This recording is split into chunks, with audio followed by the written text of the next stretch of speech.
Hello everyone, आप सभी का एक बार फिर से स्वागत है हमारी इस वीडियो में। आज की वीडियो में हम बात करने वाले हैं बच्चों वायरल वैक्सीन को बनाने का एक जनरल मेथड क्या है। जैसा कि आप सभी को पता है, हमारी फार्मास्यूटिकल बायोटेक्नोलॉजी की यूनिट 3 चल रही है, जिसमें हम लोगों ने इससे पहले वाली वीडियो में हम लोगों ने बैक्टीरियल वैक्सीन को बनाने का मेथड बताया था। आज हम लोग इन डिटेल स्टडी करेंगे कि एक वायरल वैक्सीन को कैसे प्रिपेयर किया जाता है। वायरल वैक्सीन जाहिर सी बात है कि वो वैक्सीन है जिसको आप वायरस के थ्रू होने वाले इन्फेक्शन के अगेंस्ट यूज करने वाले हैं। तो जिन भी पर्सन को वायरल के इन्फेक्शन होने के चांसेस हैं, उनमें अगर हम वायरल वैक्सीनेशन करते हैं तो एक प्रोफाइलेक्टिक ट्रीटमेंट है।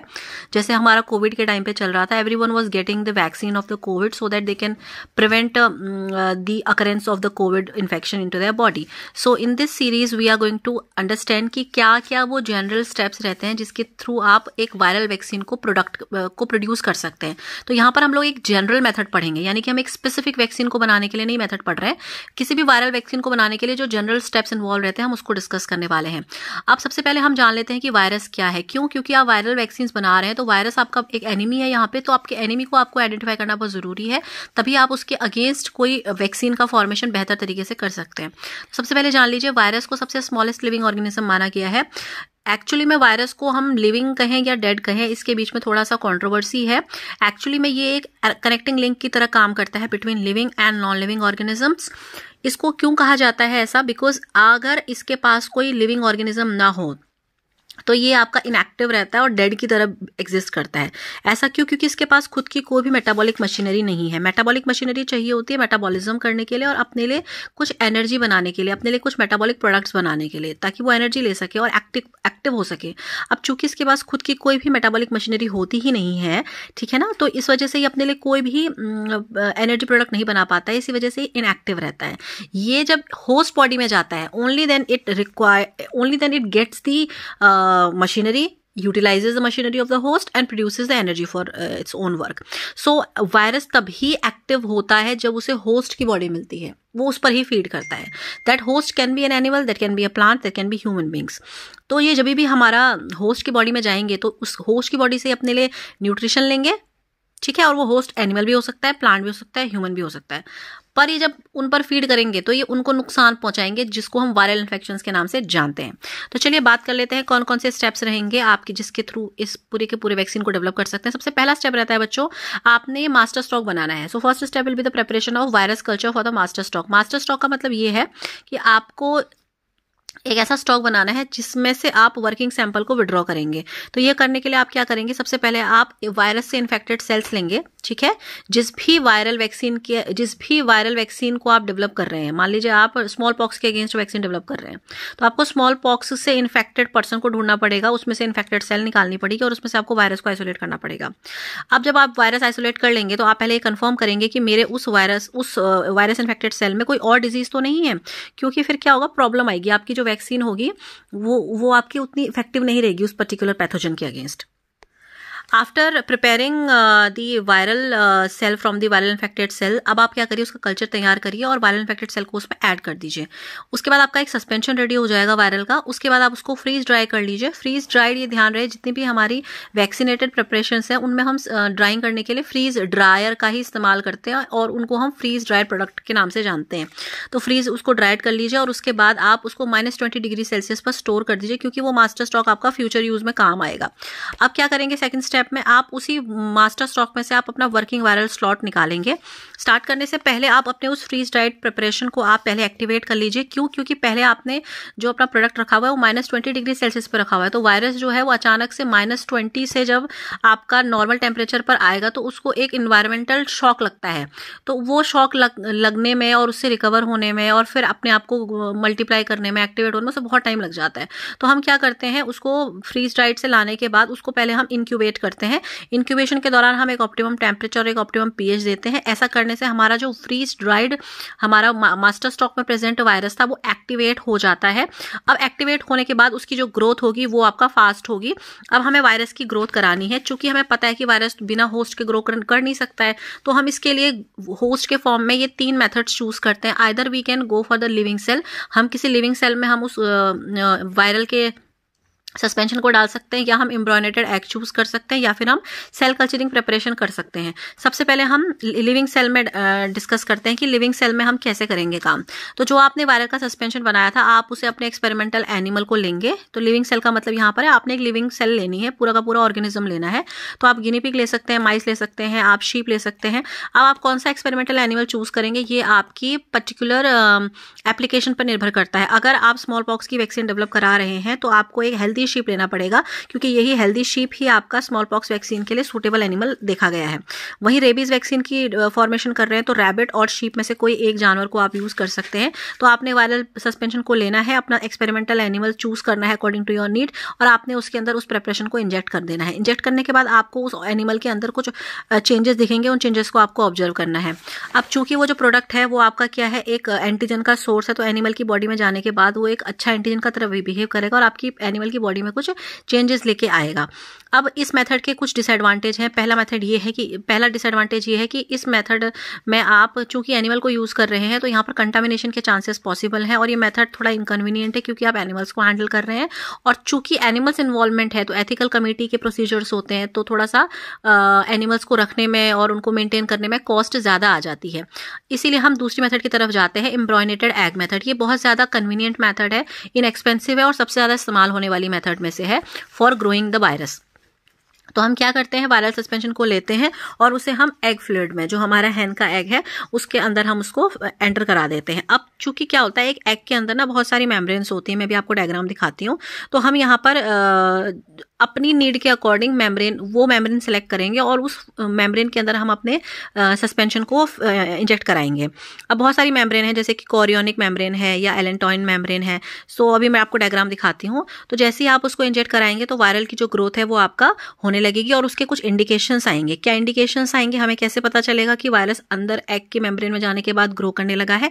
या तो आपकी जो पूरी की पूरी एम्ब्रियो है उसकी डेथ हो जाएगी, या वो डैमेज हो जाएगा, या आपको अपने अंडे के बाहर सरफेस पर कुछ लेजन्स या ब्लैक स्पॉट नजर आने लगेंगे। चलिए आप देख लेते हैं एग के मेम्ब्रेन को।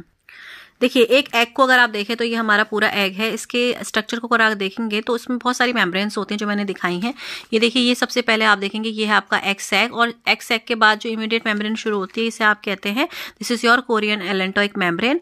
अगर आप स्मॉल पॉक्स या हर्पीज सिम्प्लेक्स के लिए वैक्सीन बना रहे हैं तो आप अपना जो सैंपल है वायरल का उसको आप कोरियन एलेंटोइक मेम्ब्रेन के अंदर इंजेक्ट करेंगे, ठीक है। उसके बाद आ जाती है आपकी कोरियन, के बाद आ जाती है आपकी एलेंटोइक मेम्ब्रेन। अगर आप इन्फ्लुएंजा के लिए वैक्सीन डेवलप कर रहे हैं तो आप एलेंटोइन मेम्ब्रेन में इंजेक्ट करेंगे।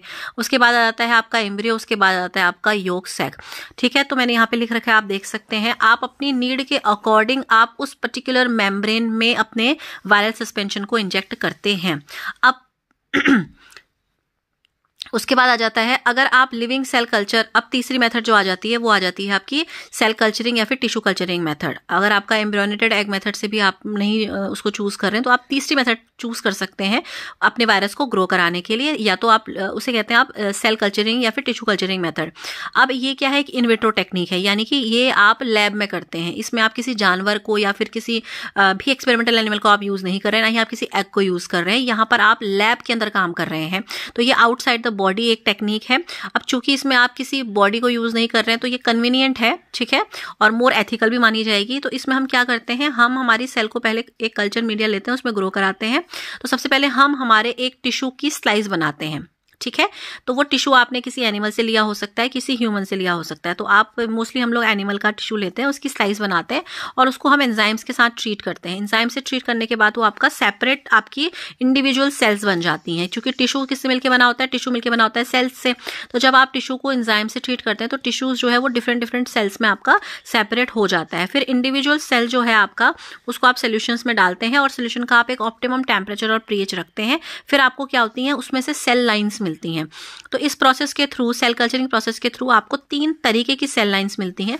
सबसे पहली सेल का नाम है आपका प्राइमरी सेल लाइन, दूसरी है डिप्लॉयड सेल लाइन, तीसरी है आपकी कंटिन्यूअस सेल लाइन। जो प्राइमरी सेल लाइन है ये आपको मिलती है, आपको किसी लिविंग ऑर्गेनिज्म का अगर आपने टिश्यू लिया है तो उसके सेपरेशन के बाद जो आपको सेल मिलती है वो प्राइमरी सेल लाइन है, और ये आपका कुछ जनरेशंस तक मेंटेन रहती है। कहने का मतलब है कि अगर आपको प्राइमरी सेल लाइन मिली है तो इसको आप कुछ एक्सपेरिमेंट्स में यूज कर सकते हैं, 1 2 3 4 फ्यू टाइम्स तक आप उसको यूज कर सकते हैं।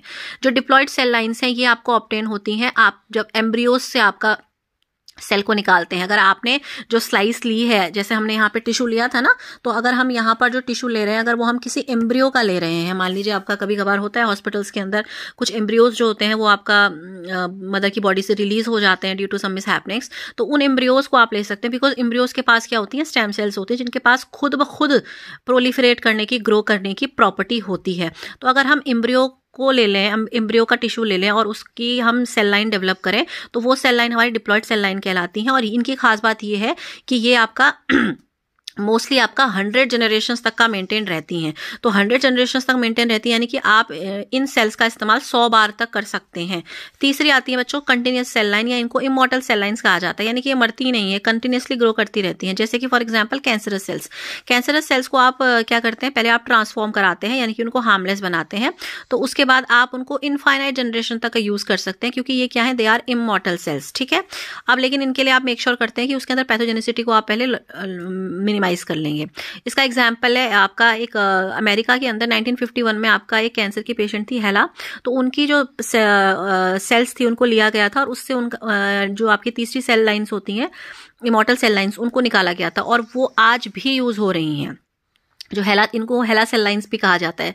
तो 1951 से आप लगा लीजिए 2023 चल रहा है, अभी तक का ये सेल लाइंस इस्तेमाल की जाती हैं, ठीक है। अब बात कर लेते हैं हम लोग नेक्स्ट स्टेप की। चलिए, हमने क्या कर लिया, हमने हमारे वायरस को ग्रो भी करा लिया है, किस भी मेथड से आपने ग्रो कराया हो, आपने ग्रो करा लिया। अब आप क्या करेंगे, हार्वेस्टिंग एंड प्रोसेसिंग करेंगे उस वायरस की, ठीक है। अब आप उसको कलेक्ट भी तो करेंगे, आपने ग्रो करा लिया, now you need to collect और harvest the virus and processing करेंगे उसकी। अगर आपने एग बेस्ड वायरस लिया है, अगर आपने एग एम्ब्रियोनेटेड मेथड से बनाया है, तो आप उस वायरस को लाइव वैक्सीन बनाना चाहते हैं, एटीन्यूएटेड वैक्सीन बनाना चाहते हैं, ये आप पर निर्भर करता है। अगर आप एटीन्यूएटेड वैक्सीन बनाना चाह रहे हैं, तो आप उसके लिए जो मेथड यूज करेंगे वो है, उसका नाम जोनल सुक्रोज ग्रेडियंट मेथड। इसमें आप क्या करते हैं, बाकी चीजों को हटा देते हैं और अपने वायरसेस को आप कंसंट्रेट कर लेते हैं और उसके बाद आप उसको प्योरीफाई कर लेते हैं। अगर आप सेल कल्चर से आपने ग्रो कराया है, तो उसमें आप पहले उसका सेंट्रीफ्यूगेशन कराएंगे। सेंट्रीफ्यूगेशन कराने से आपको एक आपको डेब्रिस मिलेगा, ठीक है, और एक आपको सुपरनेटेंट लिक्विड पोर्शन मिलेगा। तो आप क्या करेंगे, अपनी सुपरनेटेंट पोर्शंस को ले लेंगे और उससे आप अपना वैक्सीन आगे को बनाएंगे। फिर आप फाइनल बल्क का प्रोडक्शन करते हैं। फाइनल बल्क का प्रोडक्शन करने के लिए आप डाइल्यूशन एडिशन मेथड का यूज करते हैं। डाइल्यूशन एडिशन मेथड हम क्यों यूज कर रहे हैं, क्योंकि जो हमारा वैक्सीन बनी है ना, जिसको हम फाइनली बल्क में प्रोड्यूस करा रहे हैं, उसकी हम एंटीजेनिसिटी को इन्हांस कराना चाहते हैं, यानी कि जो उस वैक्सीन की फॉरेननेस है उसको मेंटेन करना चाहते हैं और उसको बढ़ाना चाहते हैं। जब वो हमारी बॉडी में जाए तो एक बहुत अच्छी क्वालिटी का एंटीजन प्रॉपर्टी शो करे, तो उसके लिए हम उसका डाइल्यूशंस करते हैं। तो उसके लिए हम डाइल्यूशन एडिशन मेथड को यूज करते हैं। उसके बाद हम इसमें स्टेबलाइजर का एडिशन करते हैं, प्रेजर्वेटिव का एडिशन करते हैं, बिकॉज हमारी जो वैक्सीन है वो लंबे समय तक उसकी शेल्फ लाइफ मेंटेन रहे। लास्ट में फाइनल स्टेप आता है फिलिंग का और पैकेजिंग का इनटू द कंटेनर। आप उसकी फिलिंग करेंगे इनटू एसेप्टिक कंडीशन, तो ठीक है, उस फाइनल बल्क जो आपने प्रिपेयर किया है उसको आप एसेप्टिकली एक फाइनल जो आपके एम्प्यूल्स होते हैं ग्लास के, उनके अंदर फिल करेंगे और अपने कंटेनर में उसको पैक करेंगे। अब आपने ध्यान रखना है, जब आप उसकी पैकिंग करेंगे तो आप उसकी सेफ्टी को जरूर मेजर करें। Safety is very important. अगर आपकी जो वैक्सीन है वो सेफ नहीं है तो फिर आपकी पूरी प्रोसीजर जो है वो it is all in vain. So aseptically आप अपने बल्क को आप फिल करिए और उसको पैक कर लीजिए फाइनल कंटेनर में, और स्टराइल कंडीशन में आप उसको ट्रांसफर करते हैं। दैट मीन्स आपका जो रूम होना चाहिए वो it should be aseptic, it should be free from all the contamination. Thank you so much for watching this video. अगर आपको कॉन्टेंट इन्फॉर्मेटिव लगा है तो जरूर चैनल को सब्सक्राइब करिए, अपने फेलो लर्नर्स के साथ उसको शेयर करिए, और नेक्स्ट वीडियो जो है हमारी वो बहुत जल्द आने वाली है। Stay tune.